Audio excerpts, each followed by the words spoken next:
শপথ গ্রহণ বয়কট করল শাসক দলের বন্ধু তথা শরিক দল তিপ্রামথা। ঘটনাটি ঘটেছে শুক্রবার দিন দুপুর 1:30 চুরিলাম আরডি ব্লকের অন্তর্গত আড়ালিয়া গ্রাম পঞ্চায়েতে। পূর্ব নির্ধারিত সময়সূচি অনুযায়ী শুক্রবার দিন বেলা দুপুর 1:30 শপথ গ্রহণ অনুষ্ঠান হওয়ার কথা ছিল আড়ালিয়া গ্রাম পঞ্চায়েতে। পঞ্চায়েত অফিসার সহ সবাই উপস্থিত ছিলেন আড়ালিয়া গ্রাম পঞ্চায়েত অফিসে। এই আড়ালিয়া এক গ্রামে পঞ্চায়েতে শপথ গ্রহণ অনুষ্ঠানে উপস্থিত ছিল আড়ালিয়া গ্রাম পঞ্চায়েতের নবনির্বাচিত পঞ্চায়েত সদস্যগণ।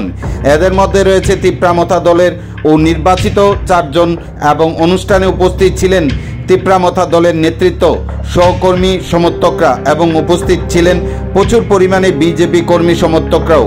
কিন্তু দুর্ভাগ্যের বিষয়, শাসক দলের শরিক হয়েও শাসক দলের বসার জন্য শপথ গ্রহণ অনুষ্ঠানে চেয়ার থাকলেও শাসক দলের শরিক তিপ্রামথা দলের পঞ্চায়েত প্রতিনিধি এবং কর্মী সমর্থক নেতৃত্বদের জন্য বসার কোনো জায়গা ছিল না, যার ফলে ক্ষুব্ধ হয়ে তিপ্রামথা দলের চুরিলাম ব্লক কমিটির সভাপতি বুদ্ধ দেববর্মা সহ অন্যান্য সমস্ত কর্মী সমর্থকরা এবং পঞ্চায়েত নির্বাচিত তিপ্রামথা দলের প্রতিনিধিরাও শপথ গ্রহণ অনুষ্ঠান ছেড়ে বাইরে বেরিয়ে আসেন এবং এক কথায় তারা শপথ গ্রহণ অনুষ্ঠান বয়কট করেছেন বলে জানিয়েছেন তিপ্রামথা দলের চুরিলাম ব্লক প্রেসিডেন্ট বুদ্ধ দেববর্মা। তিনি আরও অভিযোগ করেন, চূড়ান্ত অব্যবস্থাপনা ছিল শপথ গ্রহণ অনুষ্ঠানে। তিনি চুরিলাম সমষ্টি উন্নয়ন আধিকারিক কৃত্তিকা সাহার কাছে ও বিষয়টি জানাবে এবং আগামীকাল অর্থাৎ শনিবার দিন ভিডিওর সঙ্গে কথা বলে শনিবার দিন তথা তিপ্রামথা দলের নির্বাচিত প্রতিনিধিদের শপথ গ্রহণের ব্যবস্থা করবেন বলে জানিয়েছেন।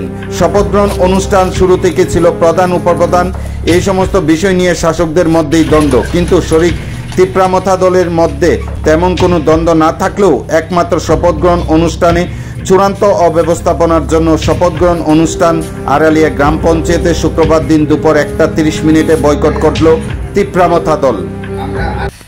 চুরিলাম কেন্দ্রে আমরা আড়ালিয়া গ্রাম পঞ্চায়েতে একটা ভোট টেকিং দিন ছিল আড়ালিয়া গ্রাম পঞ্চায়েতে, কিন্তু আমরা আজকে এখানে আয়া দেখলাম যে আমরা তিপ্রামথা 4 জন যে মেম্বার তাদের জন্য বসার কোনো অ্যারেঞ্জমেন্ট নেই এবং যারা লিডার্সরা ভোট টেকিং যারা লিডার্সরা যারা আছেন তাদের লেগে কোনো অ্যারেঞ্জমেন্ট নেই।